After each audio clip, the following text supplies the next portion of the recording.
Hello, everyone, and welcome back to the podcast. I'm your host, Joe Tone Love, here at the AEW Dynamite review for March 22nd, 2023 edition. As far as the dream match is concerned, the supposed dream match between El Hijo Del Vikingo and Kenny Omega. Now, I have not seen, and obviously there was backlash throughout this week and post-match throughout the match and how it's been paraded and such, calling dream match between the two combatants in the main event.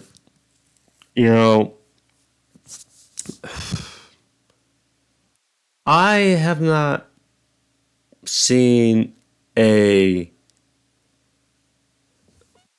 start to finish Vikingo match through and through. I have seen clips of him from his time in AAA as the AAA Mega World Champion. But they announced, how he and Omega were supposed to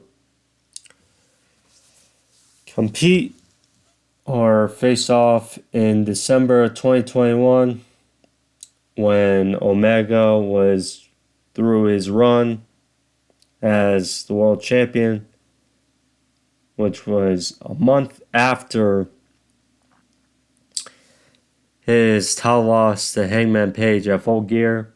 But obviously he has slew of injuries and was able to happen.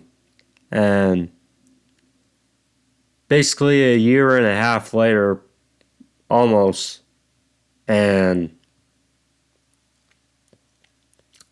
match took place, and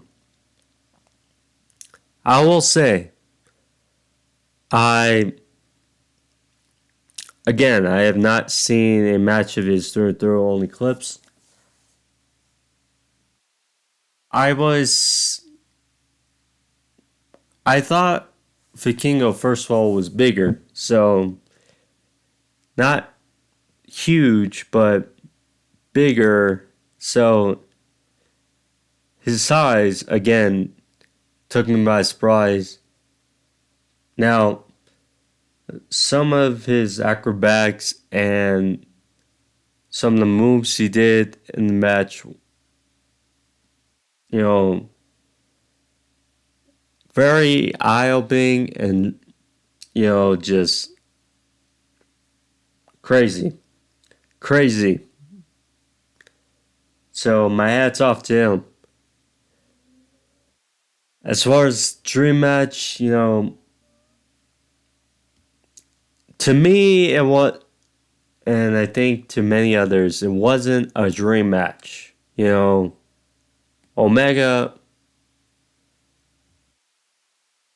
Ospreay was much more of a dream match than Vikingo and Omega was on Wednesday night. Omega versus Bryan Danielson in AEW. That felt more like a dream match. Although they did compete before, but as far as AEW, that crowd, it felt more like a dream match than what was on Wednesday. Not discounting the match because it was certainly it was a unique one. I'll leave it at that. But aside from that, Dynamite was wasn't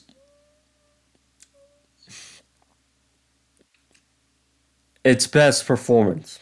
It wasn't its best. It could have been better. You know, it felt like a drawback for Dynamite. You know, my guess is with this dream match, you know, and then next week for his Dynamite Rampage, they're going to start to pick things up and fast forward to the start of the build towards Double or Nothing in May. Although they did have a little bit of wrinkles, but it was a decent episode of Dynamite out. So we got some good things. The tag team title match I thought was okay. The opener, and then FTR laying out the challenge to the Guns. Some things liked, and obviously some things, show felt different, really different, but let's go over it all. But before I do, thank you for joining me. Of course, if you're new and you want to see more, as far as pro wrestling reviews or sorts of overview of topics, whichever, click that subscribe button down the bottom page and take you all to the channel and click that notification bell for all notifications how to do with the channel. But oh shoot, my charger is not the best. But here we go. Okay. Now let's pull up my notes and take that down from my page. Okay. Got a pop up. My computer. Okay, now we're good. Okay. Now I got my notes pulled up. So, Dynamite started off in a weird way on Wednesday, but unique one. So, the Young Bucks, the first thing we showed that they were attacked and pretty much carted into ambulances with Nakazawa and Hangman Page. Apparently they were attacked, and then lo and behold, we'd find out it'd be the Blackpool Combat Club, and that kind of played its way into the main event that we saw on Wednesday. But interesting, unique way to start off. Last week we ended with the stare off between Blackpool Combat Club and the Elite.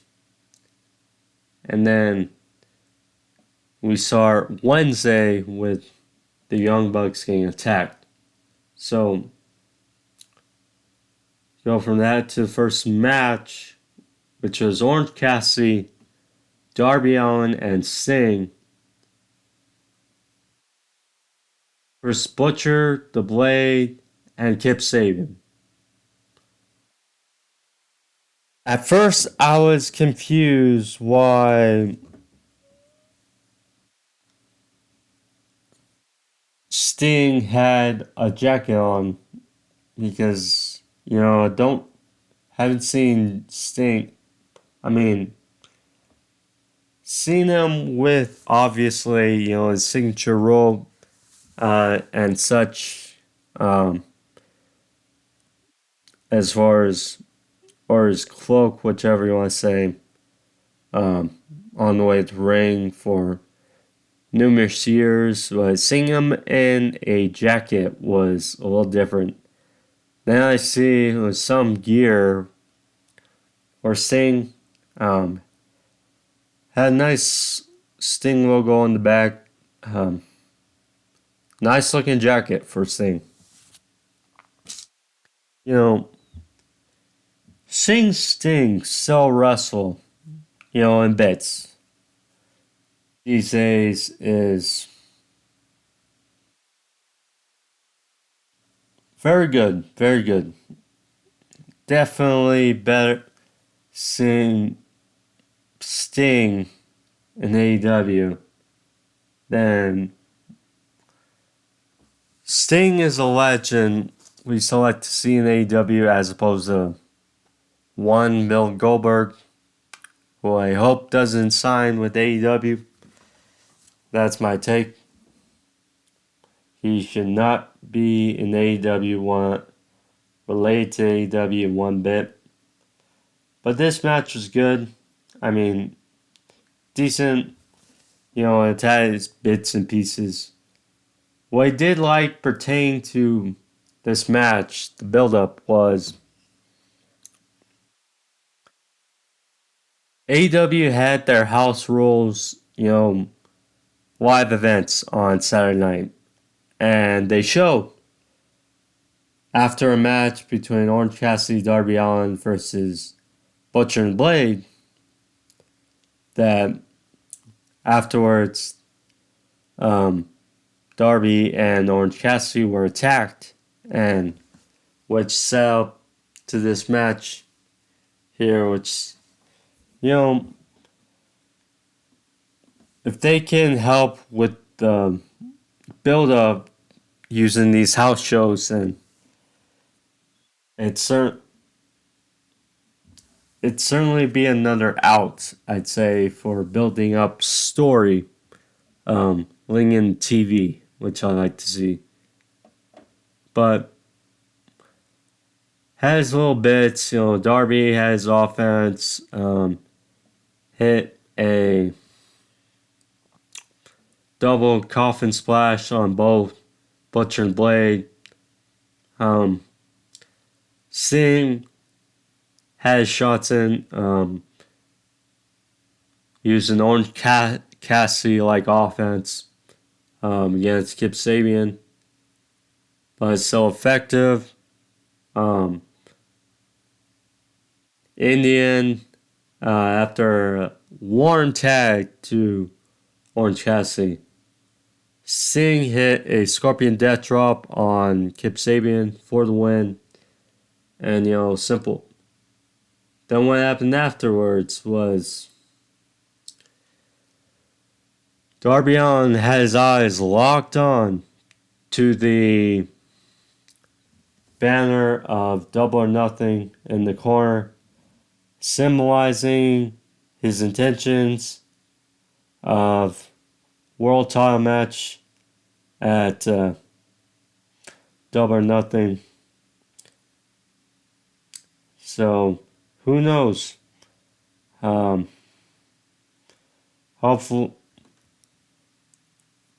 it's got to be a 4 pillars match. It's got to be after what we saw last week at the Rebar Mitzvah. It's got to be.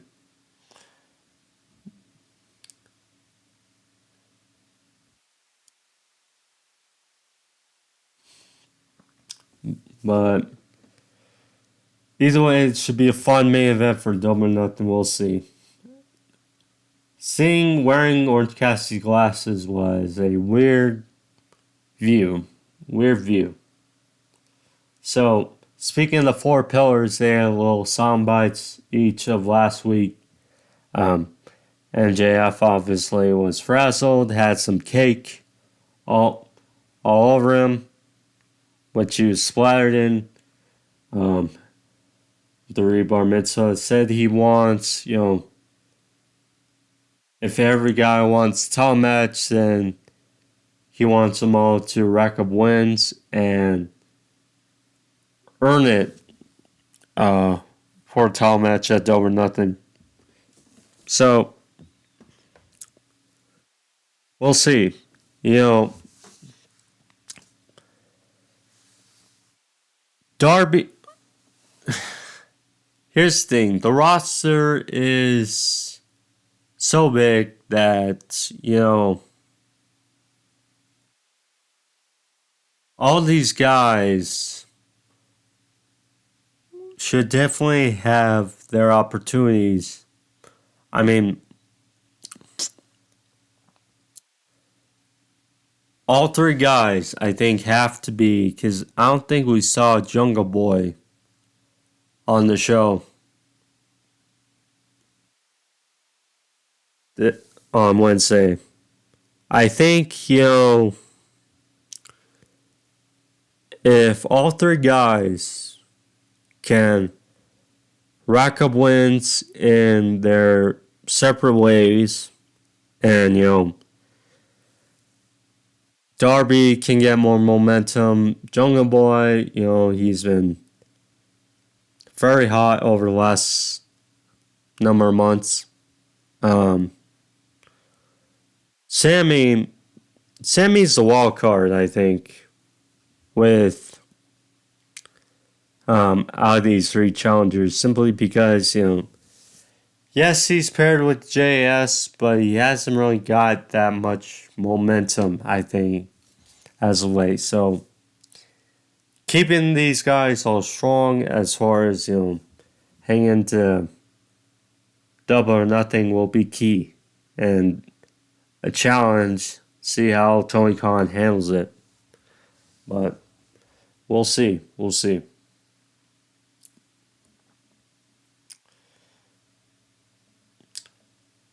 So then we got the tag team title match.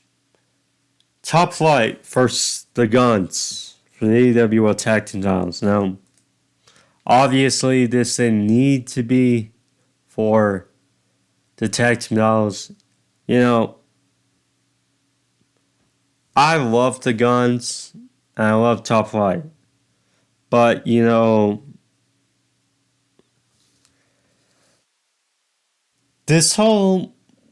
this tag team title reign,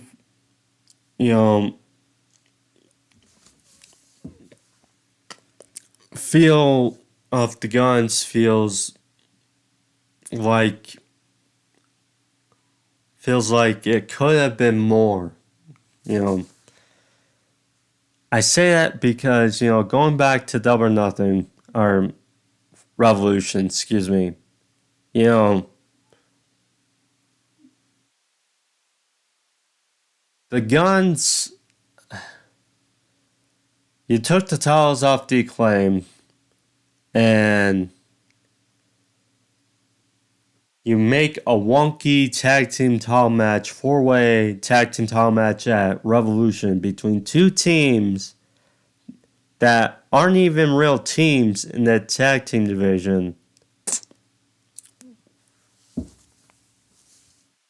When it should have been the Acclaimed versus the Guns, with Billy Gunn signing with his sons, turning on the Acclaimed and building sympathy for them. Instead, Billy Gunn is still with the Acclaimed. The Acclaimed is losing momentum week by week. And the Guns could very well use Billy Gunn to generate more and more heat.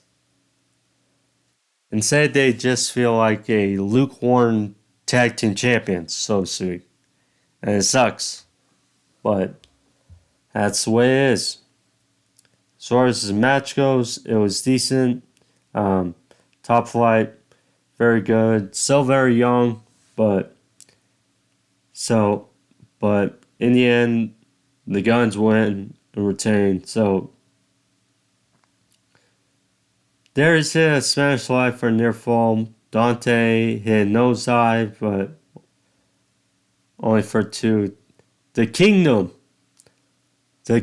really screw the Top Flight brothers. So, for those who haven't watched Ring of Honor, I haven't watched it, but I've followed the clips and stuff, the results. And the Kingdom, Matt Taven, Marie Kanellis, and Mike Bennett, they have been feuding with Top Flight on Ring of Honor.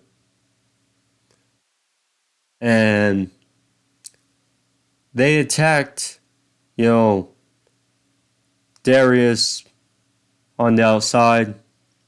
Dante hit a tope over top, which took them out. And which followed with the Guns, winning with 310 to Yuma, which is very good tag team finisher. And yeah, they retain. And by the looks of it, they are 2 of the 5 teams that will be in the tag team ladder match, reach for the Skye ladder match for the Ring of Honor tag team titles. I believe it will be Kingdom, the Lucha Brothers, Top Flight, Jalisco, and Roosh was the tag team, and another team, which I have to check, but nonetheless, there's that. So, interesting. But afterwards, FTR, they were out there spoiling the victory celebration of the Guns. And then Guns were like, whoa, no one wants to hear you. No one wants to hear that song. So Cash was like, okay, don't touch us. So FTR was like, okay, we want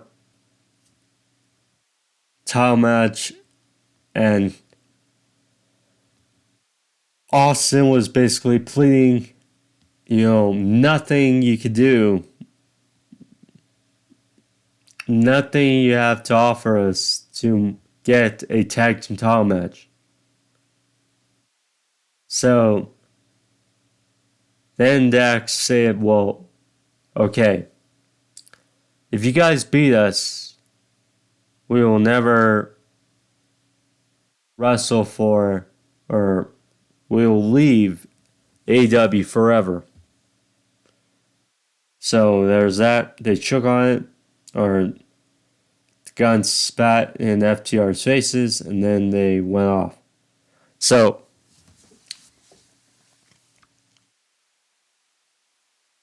interesting. So FTR, it's odd because they have not wrestled since losing to the Guns, really, in December. So that's the thing. They lost all their titles, the AAA tag team titles, New Japan tag team titles, Ring of Honor, etc.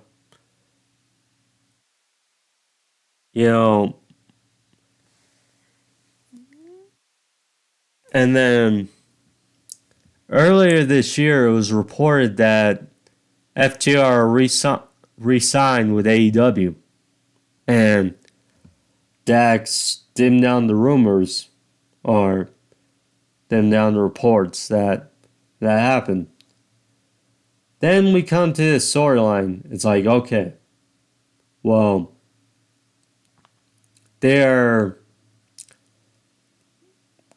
if they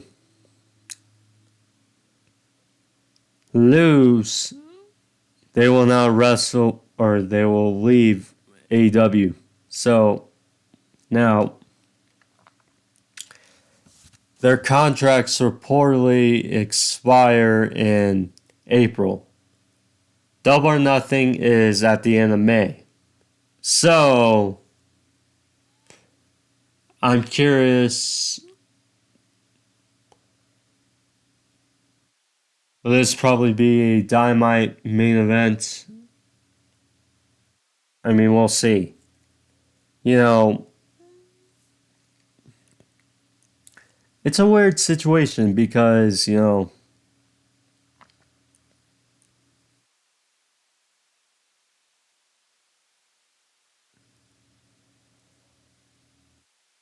mean, FTR could easily go through the ranks and get another title shot if they lose. The Guns, I mean, they've been, sad to say, lukewarm champions. So, I mean, to have FTR put up their AEW careers on the line, it's a little silly, but I get it. Hopefully, because we know how good FTR is, I assume FTR likely wins the titles again.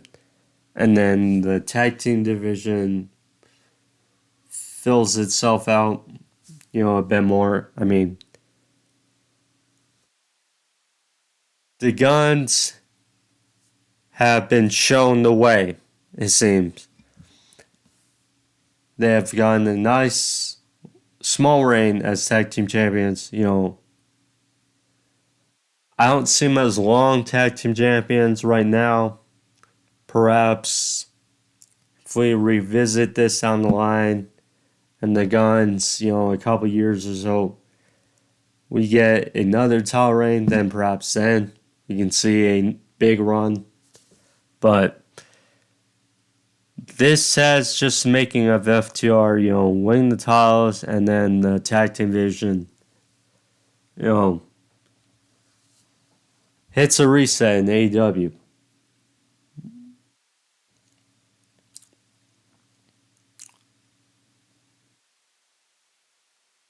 We had Stokely Hathaway first hook. I did chuckle for a bit at what happened, but this was not much here, so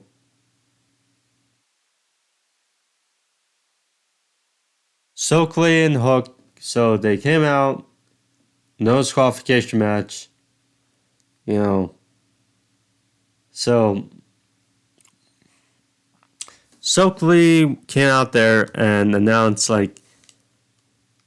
he announced that Dr. Sampson said he's not medically cleared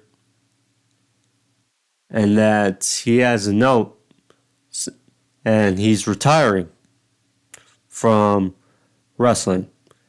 So he thanked his fans and he gave a note to Justin Roberts to read, which was just a receipt that said he's sick. And then Justin Roberts quotes, Stokely, with all due respect, that's a receipt for Wingstop. So it's up there as Bryce Rensberg rips up the receipt in the middle of the ring. And they're all guns blazing. Hook one here. Simple. Done. On to the crowd. Fire extinguisher. Did its job, I guess. Could have been worse, but did too, I guess.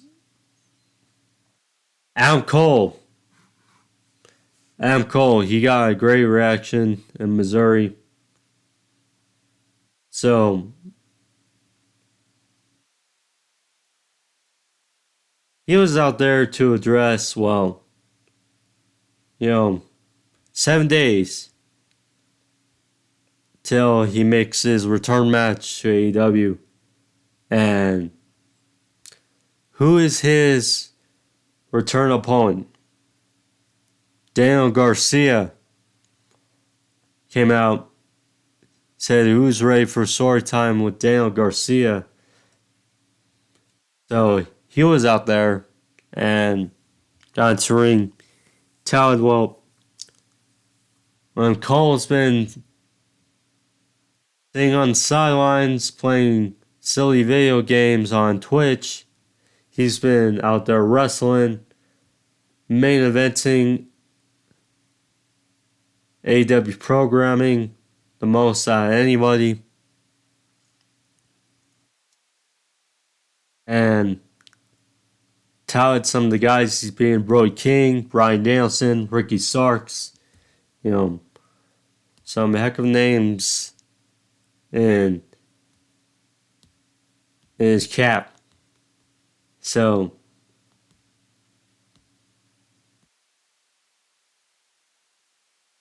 he was about to say, well, that's what makes him one of the best pro wrestlers. And then he stopped himself, said, sports entertainers. So then he asked Cole, what makes him so special? Cole said, dating back to what he said to Karen Cross a couple years ago in NXT, that when they ring the freaking bell, that's what makes me special. And he said he liked Garcia, said he has capabilities of one day carrying and being the focal point of AEW. But he touted that Jericho Appreciation Society has cornered him into a false sense of security. And that,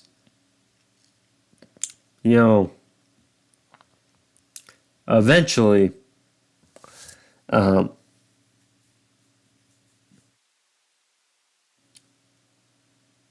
or he said, that if you're crazy enough to want to challenge me next week, then do it.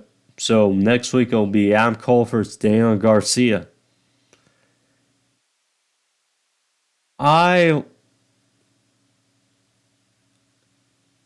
first I wasn't sure, but after thinking about it, I think it'll be a good match. Good match. Cole versus Garcia, both are very good. Cole got a great reaction. They're building. Really seems they're building Adam Cole as a babyface, and who knows? Months down the line, he could position himself in being the one to take the title off MJF when his title run has run its course. See. And perhaps this leads to an Adam Cole Chris Jericho match eventually, which I'd be up for, very much so. But we'll see. I mean, decent match for me. Cole versus Garcia. We'll see how it goes. I hate these stupid pop-ups. Okay, there we go. Okay. So then we got Alex Marvez trying to get a word with Kenny Omega and Don Callis backstage. Callis said, well, Young Bucks getting injured might be the best thing that happened to Omega, saying they'll be fine, saying, well, Omega's back in solo, and that this is what he needed. Don Callis' actions have been very suspicious. Driving a wedge in between the elites. We'll see. I mean, Omega is much more needed as a main eventer, as a singles guy, this point in his career in AEW, as opposed to a trio. Now, the Elite did their thing. They didn't have to, you know, for the trio saws, but they did their thing. And now, you know, with the trio saws only in House Black's possession, I think, because again, MJF's going to need challengers. Powerhouse Hobbs, we'll see. But no shorts challengers, I think, are people for Kenny Omega to face. We'll see. Jon Moxley for Stu Grayson. This was a good match. And one sec, guys. I have to be right back. But one sec.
Hey, back here.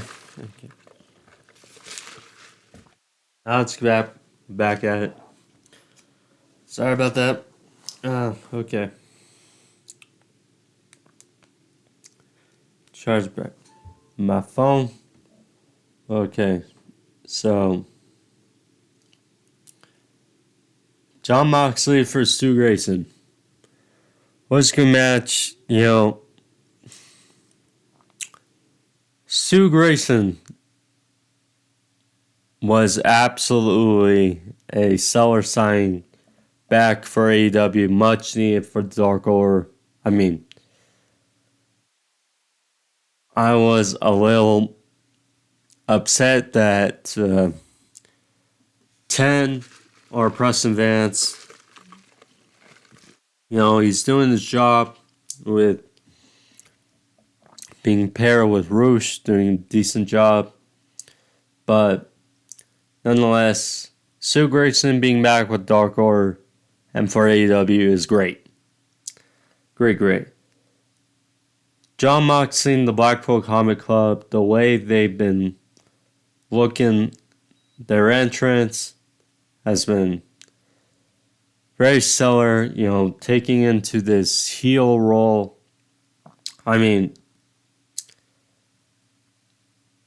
I think Moxley's theme song for a heel Blackpool Comic Club, I'm not sure. That's just me. But, you know, heel run could be beneficial. You know, Moxley, we know, is great. Claudio, very good as well. Will Yuta, he's obviously the guy that has to improve because we know he's a talented wrestler, but as far as character and whatnot, he seems just not there. Just not there. Even with his promos, but, you know, this heel work could be beneficial to him as well as the rest of Blackpool Comic Club. But in the end, after taking the Moxley, he had him up for a torture rack-like maneuver. Sue hit a 450 for a near fall. Eventually they were on top, and Moxley had an Avalanche Death Rider for the win. And, you know, there was that.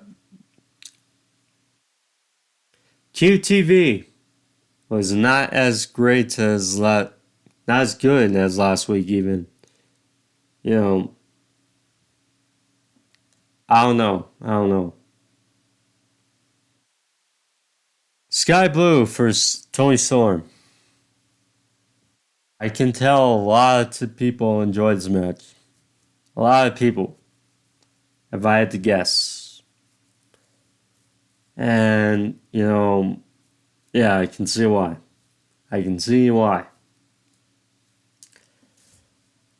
And now, as far as, you know,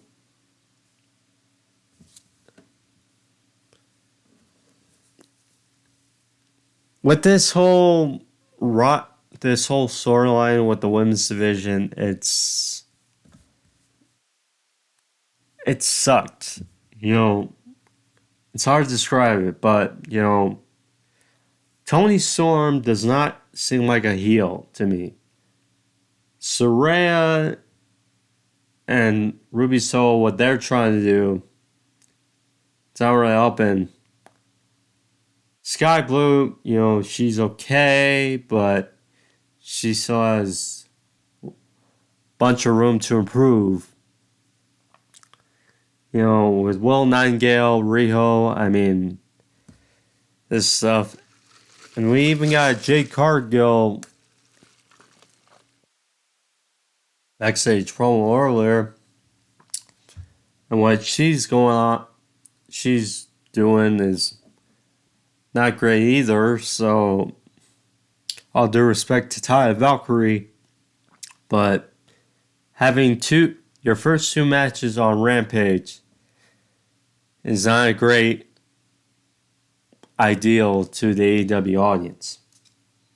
That's just how it is. But match was fine.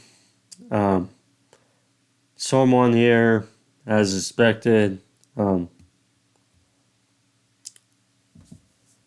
Will and Rio came out for a save. I mean, I don't know what to say.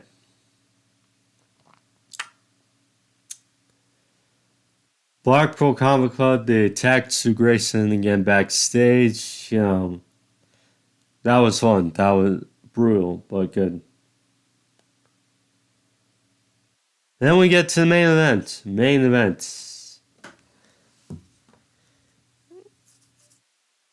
I stated it at the beginning, you know, some of the stuff Vikingo did in this match was very good. Very, you know,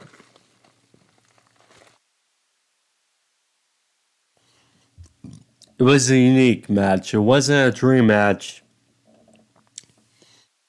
Now,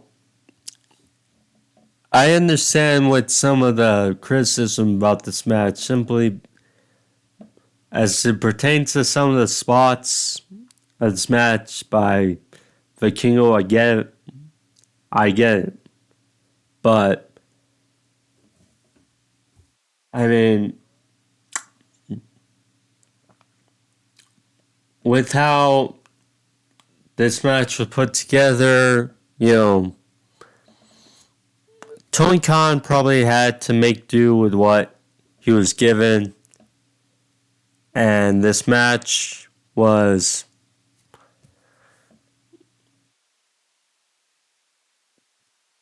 good for what it was given. So there was that. But Vikingo, I mean, he took it to Omega off the bat. He had Suicida, hang like, it was like a senton like Hurricanrana off the top rope. He then, with great balance, he, like a springboard, Poison Rana, something like that. He had 630 on Omega through a table on the outside. I mean, definitely athletic. Definitely can say. And then Omega won with the one winged angel. I mean, Omega won simply there. So afterwards, the Blackpool Combat Club were out there to attack Omega. Hangman Page emerged from one of the ambulances with a barbed wire 2x4, it looked like. Came out there to save Hangman or Omega. Yikes. So then he chased off the Blackpool Combat Club. But at the end, so Don Callis grabbed the hand of Page. He was like, "What are you doing? What are you doing?" And then he fell back, fell on his, and then Omega came to, and then Callis pointed at Hangman, saying he attacked him, and then Hangman and Omega had some words for each other, and what this setting up, I don't know. With the Bucks, Don Callis is so trying to recruit Takeshita. We'll see. We got the Bullet Club potentially coming in for Jay White, potentially backing up Juice Robinson against Ricky Starks. We don't know what's going on, but we'll see how it goes down. But it's interesting. I mean, it was a down week for AEW Dynamite, but, so, has us guessing on a few things, and we'll see. But next week, I'm sure we'll get some more clarity as far as things going down the line. But nonetheless, decent episode of Dynamite. But that's how it's showing off the air. Guys, thank you for joining me. If you like this video, click that subscribe. Also, click that like. Leave a thumbs up. How about the video and the channel as well? But time at Joe Tone Love. Thank you guys. Be safe. I'll be back next week for the March 29th edition. But nonetheless, thank you all. Be safe. Peace. Excuse me.